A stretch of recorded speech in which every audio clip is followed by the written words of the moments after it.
L'actualité à Nancy et ailleurs. L'association Culture et Communication nous propose de célébrer le 10e anniversaire de l'œuvre et moi. Ce sera le vendredi 14 juin à la MJC Lillebonne. Patricia Aromatario, bonjour. Bonjour et merci de me recevoir.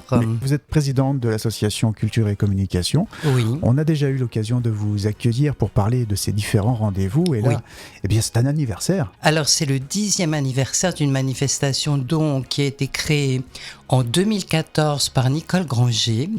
Ça s'intitule L'œuvre et moi. C'est toute une soirée pour une passion. L'idée, c'est qu'une personne ou un petit groupe de personnes est chargé d'organiser une soirée sur une passion qui l'anime et ensuite de faire partager cette passion au public. Nous avons fait partager donc 27 passions. Celle-ci sera la 28e puisque nous organisons 3 soirées par an. Alors ça peut être des passions pour une forme artistique, pour la littérature, la musique, le théâtre, le cinéma, mais ça peut être aussi une passion concernant peut-être aussi des aspects scientifiques. Nous avons fait une passion sur la forêt, une autre sur la géologie, et puis des choses qui concernent peut-être plus l'ethnologie ou la vie de chacun. Par exemple, une passion pour le pain, une passion pour la bière. Vous voyez, les thèmes sont très variés et c'est ce qui fait tout l'intérêt de cette manifestation parce qu'il y a un public de fidèles qui vient, mais selon le thème abordé, nous pouvons aussi accueillir de nouvelles personnes qui s'intéressent à un sujet plus précis. Et puis ce qui est spécifique à cette soirée, c'est que nous proposons au public une collation en relation avec le thème qui est abordé. Par exemple, nous avons eu dernièrement une soirée sur un écrivain ancien qui s'appelle Primo Basso. C'était quelqu'un qui était d'origine italienne, qui venait du Frioul.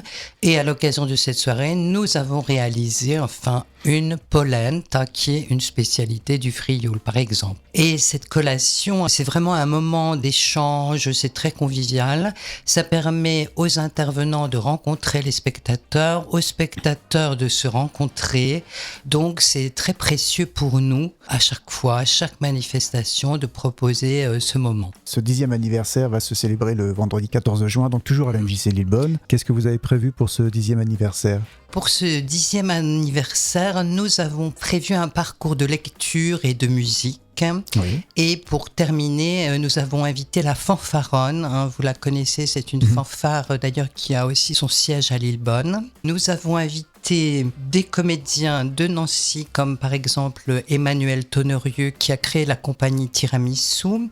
Nous avons invité aussi Jacques Rimbert qui est un metteur en scène et qui propose des ateliers théâtre et qui est lui-même comédien. Et puis des comédiens qui viennent d'ailleurs, comme Christian Rist qui est installé en Allemagne, pas loin de Strasbourg, et qui viendra pour l'occasion, ainsi que Damien Trident qui viendra de Bordeaux. Et puis une chanteuse, Tania Pividori, qui est à Paris et qui chante des polyphonies italiennes, qui est aussi comédienne et compositrice. Et nous avons invité 2 musiciens, Jérôme Bourdellon qui fait partie de notre équipe et Pierre Zimmer qui est un accordéoniste. On espère que ça soit une soirée festive. Il ne faut pas avoir déjà assisté à une œuvre et moi pour venir, c'est ouvert à tous et nous espérons accueillir des personnes qui ne sont même encore jamais venues. Est-il nécessaire quand même de prévenir qu'on vient, de réserver ? Oui, c'est mieux de réserver pour qu'on prévoie une collation suffisante. Voilà, donc on retrouve bien sûr les coordonnées sur le site de l'association, mais il y a une adresse mail qu'on peut donner ? Oui, culture-et-com54@gmail.com. Si on n'avait jamais encore assisté à une œuvre et moi, c'est l'occasion, c'est le 10e anniversaire. Un beau moment festif, ça commence à 18h le vendredi 14 juin. Peut-être après pour vivre d'autres œuvres et moi à la rentrée de septembre. Septembre, c'est toujours un peu tôt parce qu'il y a beaucoup de choses à Lillebonne, mais on a généralement un feu croisé qui aura lieu en novembre, probablement sur le thème du roman policier. Et puis 3 œuvres et moi, plutôt en 2025. Eh bien, bon anniversaire à l'œuvre et moi, et rendez-vous le 14 juin alors. Merci beaucoup. L'actualité à Nancy et ailleurs. C'est sur Fadjet. Pour y participer, contactez-nous au 03 83 35 22 62.